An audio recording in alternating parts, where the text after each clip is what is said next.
Hello நண்பா, நம்ம இந்த வீடியோல என்ன பார்க்க போறோம்னா எம்எல்டிடி எபிசோட் நம்பர் 63 தான் பார்க்க போறோம். அதுக்கு முன்னாடி புதுசா யாராவது வந்துட்டீங்கன்னா மறக்காம லைக் பண்ணிட்டு சப்ஸ்கிரைப் பண்ணிட்டு பெல் ஐக்கான் கிளிக் பண்ணிக்கோங்க. இப்போ எபிசோட பார்க்க ஆரம்பிக்கலாம். எபிசோட் ஸ்டார்டிங்ல ஒரு சிட்டி கட்டுறாங்க. அந்த சிட்டில ஒரு ஹோட்டல் மாதிரி இருக்கிற இடத்துல நம்ம ஹீரோவும் ஹீரோயினும் உட்காந்துருக்காங்க. அந்த இருக்கிற சர்வெண்ட் அங்க இருக்கிற சாப்பாடுலாம் சர்வ் பண்ணிட்டு இருக்கான்.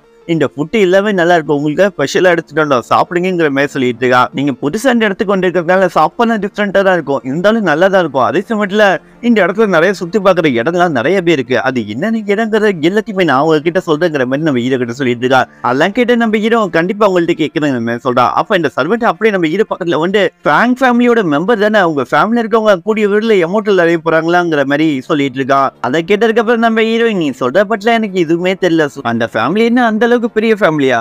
அதை கேட்டதுக்கு அப்புறம் இந்த சர்வெண்ட் நம்ம ஹீரோ வந்துட்டு என்ன அதை பத்தி உனக்கு சுத்தமாவே தெரியாதா? அதுவும் கூடிய வீட்டுல எமோட்டல் அறிய போறாங்க. இந்த டவுன்ல இருக்கவங்க எல்லாருமே அந்த நாளுக்காக தான் காத்துட்டு இருக்கோம். ஃபிராங்க் இன்னொருத்தவங்க இருக்காங்க, அவங்க பறக்கும் போதே திறமையோட போந்திருக்காங்க. அதே சமயத்துல ரொம்பவே அழகா இருப்பாங்க. அதை கேட்டதுக்கு அப்புறம் நம்ம அவங்க கையில டார்க் ஃபிளேம் வர வச்சுட்டு இதுவரை நான் ஹியூமன்ஸ் யாருமே எமோட்டல் அடைச்சு பார்த்ததே இல்லைங்கிற மாதிரி அவ பவர் யூஸ் பண்றா. அப்ப நம்ம ஹீரோ மறைச்சதுக்கு அப்புறம் அந்த பவரை அப்படியே மறைச்சதா அந்த சர்வெண்ட்டை புகழ்ந்து தள்ளிட்டு இருக்கான் நம்ம ஃபிராங்க் குயினை. அப்ப நம்ம என்ன சொல்றேன்னா எங்களுக்கு கொஞ்சம் தனியா விட்டீங்கன்னா நல்லா இருக்குங்கிற மாதிரி அந்த சர்வெண்ட்டை கேட்டோன்னே சரி கண்டிப்பா அவங்க தனியா விட நீங்க நல்லா சாப்பிடுங்கிற மாதிரி சொல்லிட்டு அந்த இடத்த விட்டு அவனும் கிளம்பி போறான். அப்ப சடனா சில சத்தங்கள் எல்லாம் வெளியேண்டு வர ஆரம்பிக்குது. அப்ப ஒரு குதிரையோட சத்தம் கேட்குது. அந்த இடத்துல ஒருத்தனை அடிக்கிற மாதிரி சத்தம் கேட்டுட்டு இருக்கு.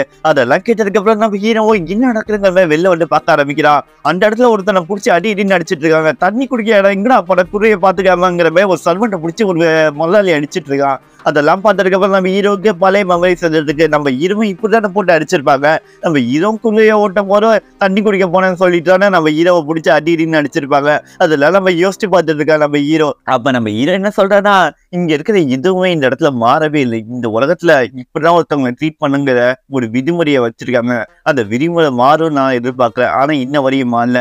இந்த மாதிரி கொடுமைகளை நானும் அனுபவிச்சிருக்கேன். இந்த உலகத்தோட வேவ் ஆஃப் கல்டிவேஷன்ல எல்லாமே சர்வே பண்றாங்க, அதாவது டீமன்ஸும் அதே சமயத்துல எமோட்டல்ஸ் மட்டும். ஆனா ஒரு நார்மலான பர்சன்ஸால இந்த இடத்துல சர்வே பண்றது முடியாத விஷயமா இருக்குங்கிற மாதிரி சொல்லிட்டு இருக்கா. அப்ப நம்ம என்ன சொன்னா நம்ம லக்கி தான், ஏன்னா நமக்கு சாப்பாடுலாம் கிடைச்சிருக்கு. அதே சமயம் டீமன்ஸ் எல்லாம் சாப்பாடுக்காக எவ்வளவு கஷ்டப்படுவாங்க தெரியுமா? இருக்கிற எல்லாத்தையுமே சாப்பிடுவாங்க. இருக்கிற நார்மல் பீப்புள்ஸுக்கு எல்லாம் இதுதான் அவங்க தலையில எழுதிருக்குன்னா அதை யாரால மாட்ட முடியும்? இதை எப்படி சொல்றேன்னா வேவ் ஆஃப் எவன்கிற மாதிரி சொல்றான். அதை கேட்டதுக்கு அப்புறம் நம்ம ஹீரோ நீ வேவ் ஆஃப் எவன் தான் சொன்ன, அது எதுவுமே மாட்ட முடியாதுங்கிறது தானே அதுக்கு அர்த்தம். அப்ப நம்ம ஹீரோன்னு சொல்றேன்னா நீ ரொம்ப லக்கி, ஏன்னா நீ அவதாரில ரிலீஸ் பண்ணிட்ட. இந்த மாதிரி ஒரு விஷயங்கள்லாம் உனக்கு நம்ம நடக்க போறது இல்லைங்கிற மாதிரி நம்ம ஹீரோ கிட்ட சொல்லிட்டு இருக்கா. அப்ப நம்ம ஹீரோன்னு சொல்றேன் லக்கு நான் சொன்னேன், அந்த லக்குங்கிற ஒரு விஷயம் எனக்கு இல்லவே இல்லை. ஏன்னா நானும் ஒரு நார்மலான பீப்புளா வாழ முடியும்னு நம்ம பேர் புள்ளி பண்ணிருக்காங்க. உன்னால கால்குலேட்டா பண்ண முடியாது, ஒவ்வொரு வாட்டி நான் செத்து போயிடுவேணுங்கிற பயத்தோட வாழ்ந்துட்டு இருந்தேன். அதுக்கப்புறம் நான் கஷ்டப்பட்டு ஹார்ட் ஒர்க் பண்ண ஆரம்பிச்சேன். அதுக்கப்புறம் இந்த லெவலுக்கு ரீச் பண்ணியிருக்கேன். இதுக்கு பேர் லக்குன்னு சொல்ல மாட்டாங்க, மற்ற டிசபிள் சொல்ல முடியாத விஷயத்தை நான் பண்ணியிருக்கேன். நம்ம ஹீரோனும் விளையாண்டுட்டு இருக்கும் போது ஒரு மூடியை போட்டு மூடிடுதான் அந்த ஒயின் பாட்டில மூடி. நம்ம ஹீரோ என்ன சொல்றேன்னா நான் இப்போ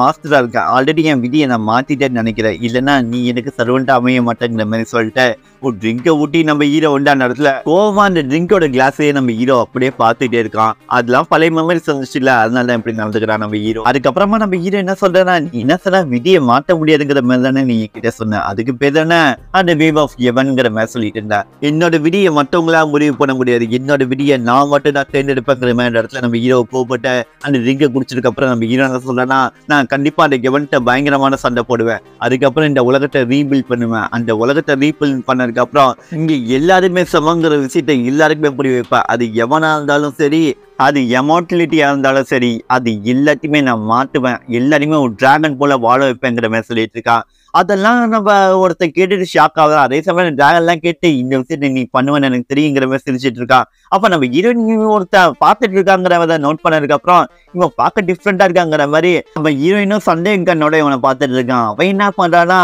நம்ம ஹீரோ சொன்னதெல்லாம் கேட்டதுக்கு அப்புறம் சில காயின்ஸ் எல்லாம் வச்சுட்டு சாப்டர் முடிஞ்சு போச்சுங்கிற மாதிரி அந்த இடத்த கிளம்பி போறான். அங்க இருக்க சர்வெண்ட் இந்த வழியா போங்க சார்ங்கிற மாதிரி சொல்லி அனுப்பி விடுறான். அந்த காயினாவும் எடுத்துட்டு இருக்கான். அப்ப நம்ம ஹீரோயினும் நம்ம ஹீரோ கிட்ட என்ன சொல்றேன்னா இவன் ஒரு தீமன்கிற மாதிரி சொல்றான். அதை கேட்டதுக்கு அப்புறம் நம்ம ஹீரோ திரும்பி பார்த்து சரி வா இந்த இடத்துல நம்ம சீக்கிரமா கிளம்பலாங்கிற மாதிரி அந்த இடத்த விட்டு வெளில போக ஆரம்பிக்கிறாங்க நம்ம ஹீரோவும் ஹீரோயினும். அவங்க அந்த இடத்துல நடந்து போயிட்டு இருக்கும் போது சடனா ஒரு பயங்கரமான ஒரு ஆறாவோட மேல ஒண்ணு பறந்துட்டு இருக்கேன். அதை பார்த்ததுக்கு அப்புறம் நம்ம ஹீரோவும் ஹீரோயினும் திரும்பி பாக்குறாங்க. மேல பார்த்தா ஒரு ஜாடியில ஒரு பவர்ஃபுல்லான ஒரு வெப்பன் மாதிரி ஒண்ணு போயிட்டு இருக்கு. அதை பார்த்ததுக்கு அப்புறம் நம்ம ஹீரோயின் என்ன சொல்றாங்களா, இது ஒரு ட்ரம் கார்டு தானே, இது ரொம்ப பவர்ஃபுல்லான இந்த உலகத்தை விட்டு வளர்ந்து போய் பல வருஷம் ஆச்சு, ஆனா இது எப்படி இந்த இடத்துல இருக்கு? அப்ப நம்ம ஹீரோயின் நமக்கு தேவையில்லாத இந்த இடத்த விட்டு போலாங்கிற மாதிரி சொல்லிட்டு இவங்க 2 பேரும் அந்த இடத்த விட்டு கிளம்பி போக ஆரம்பிக்கிறாங்க. அதுக்கப்புறமா இன்னொரு இடத்த கட்டுறாங்க. அந்த இடத்துல நம்ம ஹீரோவும் ஹீரோயினும் ஒரு இடத்துக்கு வந்துட்டு இருக்காங்க. இந்த இடத்துல தான் நம்ம பாய் வந்து நம்ம ஹீரோ பொழைச்சிருப்பான். அந்த இடத்துக்கு தான் நம்ம ஹீரோ வந்து நம்ம ஹீரோயின் இடத்துக்கு கூப்பிட்டு வந்திருக்கான். அப்ப நம்ம ஹீரோ என்ன பண்றா, மாஸ்டர் பாய் என்ன மன்னிச்சிடுங்க, நான் இப்படி பண்றதுக்குங்கிற மாதிரி சொல்லிட்டு அவன் பவரை வச்சு அவன் டெட் பாடி இருக்கிற இடத்துல வந்து ஒரு சின்ன ஒரு அட்டாக் பண்றான்.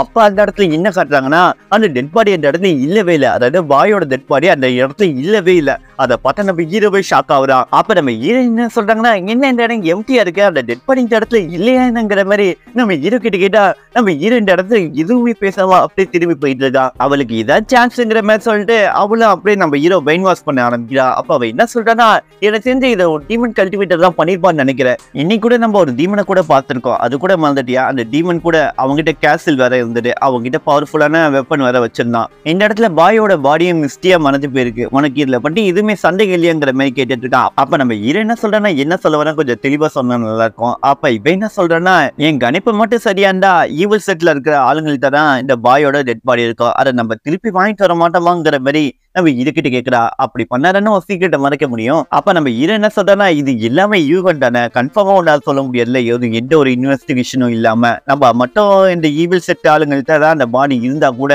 நான் எதுக்க போய் திருப்பி எடுத்துட்டு வர போறேன், அப்படி மட்டும் எடுத்துட்டோன்னா நானே போய் மாட்டிக்கிறதுக்கு சமம், அப்படி ஒரு சிட்ட நான் பண்ணவே மாட்டேன். நீ அதுவும் இல்லாம எனக்கு என்ன ஹெல்ப் பண்ற மாதிரி ஐடியா எல்லாம் கொடுத்துட்டு இருக்க, என்ன அவ்வளவு நல்ல பொண்ணா என்ன நீ? எனக்கு தெரிஞ்சு இதை வச்சு நீ எப்படி தப்பிக்கலாங்கிற மாதிரி தான் பிளான் பண்ணியிருப்பேன். மேடம் நீங்க ஸ்மார்ட் தான், ஆனா நான் உங்களோட கொஞ்சம் ஸ்மார்ட், கொஞ்சம் இந்த மாதிரி பிளான் பண்ணுறதுக்கு யோசிச்சு பிளான் பண்ணுங்க.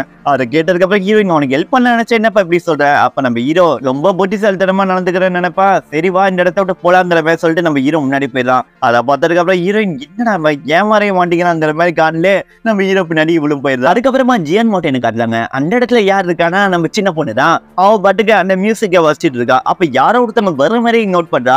அதை பார்த்ததுக்கு அப்புறம் அவளை அட்டாக் பண்றதுக்கு தயாராகவே இருக்கா. என்ன நடக்க போறதுங்கிற மாதிரி பார்த்துட்டுனா அவ சடனா அவ வயலிங்க வச்சு அட்டாக் பண்ணோடனே அந்த அட்டாக்ல யாரும் தப்பிக்கிற மாதிரி இருக்கு. என்னன்னு யோசிக்கிறதுக்குள்ள அந்த சின்ன பொண்ணு மேல யாரும் கல் எடுத்து அடிக்கிறாங்க. அவ கடுப்பாயிட்டு என்னையும் அட்டாக் பண்றங்கிற மாதிரி சொல்லிட்டு கண்டிப்பா அவளை அட்டாக் பண்ணிட்டு ஒவ்வொரு கல்லா இந்த சின்ன பொண்ணு மேல அடிச்சுக்கிட்டே ஓடிட்டு இருக்கா. அதை பார்த்ததுக்கு அப்புறம் இப்ப கடுப்பாயிட்டு அவ வயலிங்க மேல பறந்துட்டுல அட்டாக் பண்ணா அது வேற யாரும் இல்ல, சின்ன பொண்ணு சீனியர் கூட தான் ஒரு சின்ன பேட்டில் நடந்துட்டு இருக்கு. அவங்களும் மரமா தாவி இந்த சின்ன பொண்ணு பிடிக்கிற அளவுக்கு போயிட்டு இருக்காங்க. இந்த சின்ன பொண்ணு பின்னாடியே அட்டாக் பண்ணிட்டு வந்தா ஒண்ணுமே வேலைக்கு ஆகல. இவங்க ஐஸ் டெக்னிக்லாம் யூஸ் பண்ணி தண்ணிக்குள்ளே போய் நிக்கிறாங்க. அதை பார்த்ததுக்கு அப்புறம் இந்த சின்ன பொண்ணு சீனியர் இப்ப நான் என் பவரை காட்டுறேங்கிற மாதிரி ஒரு அட்டாக் பண்ணா ஒரு அட்டாக்ல ஸ்பீட் மூவ்மெண்ட் எல்லாம் கொடுத்து ஈஸியா வேஸ்ட் ஆகுறாங்க. மேல ஜம்ப் பண்ணி க்ளோஸ் ரேஞ்சுக்கு வரலாம் பார்க்கும்போது நம்ம சின்ன பொண்ணு திடீர்னு இன்னொரு அட்டாக் பண்ணா. அந்த அட்டாக் சீனியர் தள்ளி போயிடறாங்க. எங்க போனாங்கன்னு திரும்பி பார்க்கறதுக்குள்ள இவன் முன்னாடி போய் நிக்கிறா. நீ குழந்தை புள்ளதான், என் கூட சண்டை போடுறதுக்கு நீ இன்னும் ட்ரைனிங் எடுக்கணும். அதை கேட்டதுக்கு அப்புறம் இவ கடுப்பாயிட்டு அவ மியூசிக் கேம் வச்சு அட்டாக் பண்ண மாட்டா. அதுல இருந்து ஈஸியா செய்யறாங்க. அவங்க ஐஸ் டெக்னிக் தான் அவங்களோட மேஜர் டெக்னிக் போல இருக்கு. சின்ன பொண்ணு விட்டு கொடுக்க மாட்டேங்கிற மாதிரி சொல்லிட்டு அந்த இருக்கிற மூங்கில் மரங்கள்லாம் வெட்டி அப்படியே அட்டாக் அனுப்புறாங்க. இந்த சீனியரை அசால்ட் பண்ணிட்டு அந்த ஒரு மூங்கில் குச்சி இந்த சின்ன பொண்ணு எடுத்துட்டோம்னா அந்த சின்ன பொண்ணு பிடிக்கும் போது அப்படியே தள்ளி விட்டுறாங்க. அந்த மூங்கில் குச்சி வச்சு இந்த சின்ன பொண்ணு அடிக்க வேண்டா ஒரு அட்டாக்ல டாக்கல் பண்ணிட்டு இருக்கா. அவ மியூசிக் மூமெண்ட்லயே முடிச்சு தள்ளி விட்டுறாங்க. அதுக்கப்புறம் முடிஞ்சு போச்சு. இந்த சின்ன பொண்ணு கடை கீழே வந்து கிடக்குறா. அந்த மியூசிக் இலக்கி மட்டும் திருப்பி இந்த சின்ன பொண்ணு கையிலே கொடுத்துட்டு நான் தான் சொல்றல, நீ சின்ன பொண்ணு என்கிட்ட எத்தனை மணி தோத்தாலும் நீ அடங்க மாட்டியா? அதை கேட்டதுக்கு அப்புறம் சின்ன பொண்ணு நீ என்ன புள்ளி பண்ணிக்கிட்டே இருக்க, நான் ஏத்துக்க மாட்டேங்கிற மாதிரி சொல்லிட்டு இருக்கா. அப்ப இந்த சின்ன பொண்ணு சீனி என்ன சொல்றாங்கன்னா, இன்னும் கொஞ்ச நாள் டோர்னமெண்ட் வர போறது தெரியும்ல, அதுல கலந்துக்கணும் தான் இன்னும் கொஞ்சம் ட்ரைனிங் எடுத்தே ஆகணும், இல்லைன்னா வேலைக்கே வரு, இல்லைன்னா நானே போய் ரிப்போர்ட் பண்ணி நீ இதுக்கு ஃபிட் ஆக மாட்டேன்னு சொல்லிடுவேன். அதை கேட்டதுக்கு அப்புறம் சின்ன பொண்ணு என்ன இப்படி பேசிட்டு இருக்கீங்க, நீங்க என் மேல கேரே எடுத்துக்க மாட்டேங்கிறீங்க, நான் ரொம்ப டயர்டா இருக்கேன் ட்ரைனிங் எடுத்து. அதை கேட்டேன்னா சீனியர் சரி ரொம்ப அழுவாத, ஓகே உனக்கு ஹாஃப் டே லீவ் தரேன், நீ வேணா எங்க வேணாலும் போறதாலும் போ. அதை கேட்டதுக்கு சின்ன பொண்ணு இப்பதான் நீங்க என்னோட பெஸ்ட் சீனியரா இருக்கீங்கிற மாதிரி சொல்லிட்டு நான் ஃபார்மேனை பார்க்க போறேங்கிற மாதிரி சொல்லிட்டு போயிட்டு இருக்கா. அதை கேட்டதுக்கு அப்புறம் சீனியர் நானும் வரங்கிற மாதிரி சொல்றா. இதோட இந்த எபிசோட் முடிஞ்சிரு. இதுக்கப்புறம் என்ன நடக்க போது எல்லாத்தையுமே நம்ம அடுத்த எபிசோட்ல பார்ப்போம். அதை பக்கத்துக்கு மறக்காம லைக் பண்ணிட்டு சப்ஸ்கிரைப் பண்ணிட்டு பெல் ஐகான் கிளிக் பண்ணிக்கோங்க. இது உங்கள் ஏஜே வாய்ஸ் ஓவர்.